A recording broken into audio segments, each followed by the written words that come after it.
ফাজরের ইয়া আইয়ুহান নাফসুল মুতমাইন্না ইরজিই ইলা রাব্বিকি রাদিয়াতাম মারদিয়া ফাদখুলি ফি ইবাদি ওয়াদখুলি জান্নাত। ইয়া আইয়াতুহান নাফস, হে নফস, মানে নফসকে বলছে, ঠিক আছে, নফসকে উল্লেখ করে বলছে যে ইরজিউ ইলা রাব্বিকি রাদিয়াতাম মারদিয়া। মূলত আমি যদি বাংলাতে বলি যে হে প্রশান্ত আত্মা, কোথায় চলে যাও? জান্নাতের মধ্যে চলে যাও, যেটা তোমার জন্য আল্লাহ কি করছেন? বরাদ্দ করে রাখছেন। মানে এটাই মূলত বাংলা কথা, এই আয়াতটা। তো এইটা হচ্ছে চূড়ান্ত সফলতা, যদি আমরা আল্লাহকে বিশ্বাস করি। এখন যদি এরকম হয় যে আমি আল্লাহকে বিশ্বাস করি না, সেটা কিন্তু আমি পাশ কাটিয়ে, ওটা আলাদা সেক্টর। এখন যদি আমরা এখানে বিশ্বাস হয়, বিলিভার, তাহলে আমরা এই কথাই মেনে নেব যে আল্লাহ তাআলা যেহেতু এটা বলেছেন, সেহেতু এটাই হচ্ছে চূড়ান্ত সফলতা। যখন কোনো ইনসান, কোনো মানুষ এই আয়াতটা শুনতে পাবে, অর্থাৎ আল্লাহ তাআলা বলবে যে হে প্রশান্ত আত্মা, কোথায় চলে যাও? জান্নাতে চলে যাও। এইটা হলো তোমার চূড়ান্ত সফলতা। ওর চেয়ে সফল ব্যক্তি আর কেউ নেই, দুনিয়াতেও নেই, কোথাও নেই। এটা হচ্ছে চরম সফলতা, সফলতার সর্বোচ্চ স্থান। তো ওইটা যদি আমি এইটার সাথে মিউচুয়াল করতে পারি, আমি যেই সফলতা চাচ্ছি, আমি বুঝাতে পারছি? যেই সফলতা, ওই সফলতার সাথে এটাকে কম্বাইন করে নিতে পারি, আমার ওই সফলতাও এই সফলতার সাথে যদি ওই সফলতাও পেয়ে যায়, বুঝলি? যে আমি এ প্লাসও পেলাম, সাথে আমি ওই আয়াতটাও শুনলাম। আল্লাহ তাআলা বললো কি, যাও, কোথায় চলে যাও? জান্নাতে চলে যাও। আমি কোন সফলতা চাই? শুধু দুনিয়াতে এ প্লাস চাই। এ প্লাস চাইলে, এ প্লাস পেলে কি হবে? হয়তো বা আমি কোথাও কোন একটা ভার্সিটিতে চান্স পাবো, প্রথম কথা এটাই তো। আবার কোথাও চান্স পাওয়ার পরে এরপরে সফলতা কি? আমি কোথাও ভালো জায়গায় কি করবো? জব করবো, অথবা কোনো একজন বড় বিজনেসম্যান। এই তো সফলতা। এই সফলতার সাথে যদি আমি, আল্লাহ তাআলা আমাকে জান্নাতও দিয়ে দেয়, তাহলে কে বেশি সফল?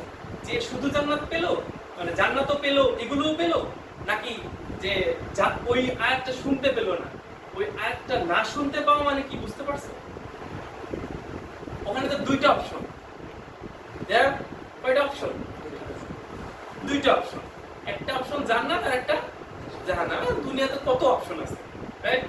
কত ইউনিভার্সিটি আছে, একটাতে হবে না আরেকটা হবে, আরেকটা হবে না আরেকটা হবে, এই সাবজেক্ট হবে না আরেক সাবজেক্ট হবে, এক বছর হবে না তার পরের বছর হবে, আরে কোথাও হলো না প্রাইভেটে হবে। আছে কি না অপশন? কত, there is lot of option.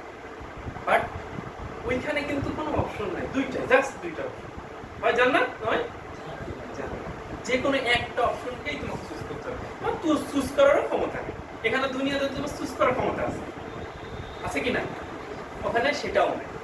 ওখানে জাস্ট তোমার আর কোনো কিছুই হবে না, তোমার যা করার এখানেই হয়ে গেছে। আচ্ছা, তুমি পরীক্ষা দিচ্ছ, পরীক্ষা দিতে বসে গেছো, এখন তোমার এমন অবস্থা যে কারো দেখতেও পাচ্ছ না। এখন তোমার ব্রেইন থেকে যেটা বেরোবে সেটা ছাড়া আর কোনো অপশন আছে? কোনো অপশন নেই। কেননা তুমি না পিছনের সাহায্য নিতে পারছো, না সামনের সাহায্য নিতে পারছো। হাসনের ময়দানে আমি কোনো কিছুই করতে পারবো না। যা হয়েছে আমার দুনিয়াতে যা করে গেছি ওইটাই ঠিক। পরীক্ষার হলে গিয়ে যেটা হবে, পরীক্ষার হলে গিয়ে তোমরা অনেক এক্সাম দিয়েছো এখন পর্যন্ত, যারা 9-10-এও যদি পড়ে থাকো, এখন অনেক এক্সাম দিয়েছো না? প্রত্যেক এক্সামে কি হয়, যে এক্সাম দিচ্ছ, কোনো হয়তো তোমার প্রিপারেশন ভালো না, দিচ্ছ, লিখতে পারছো না, বা খুবই খারাপ অবস্থা, লিখতেই পারছো না, তখন মনে হয় কি একদম সামনে আজকে যে এমন পড়া পড়বো, সামনের একদম ফাটাই দিল। এরকম হয় কিনা? একদম সেই ফাটাই দিল। কিন্তু বাসায় গিয়ে আবার কি হয়? সেম প্রবলেম না? যারা পড়ে তার সমস্যা, তারা তো প্রিপারেশন নিয়ে যায়। আর যাদের প্রিপারেশনের সমস্যা, তারা এই সেম এভাবেই করতে থাকে, তার লাইফটাই এমন।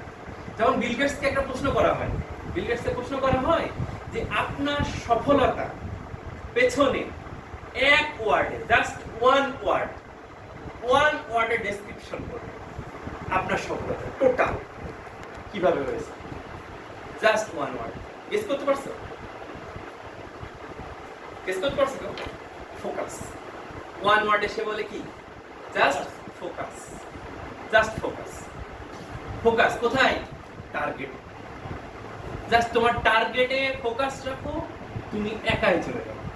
এখন এখানে যে একা যাওয়ার উপরে কি হয়, আমার যে টার্গেট, মনে করো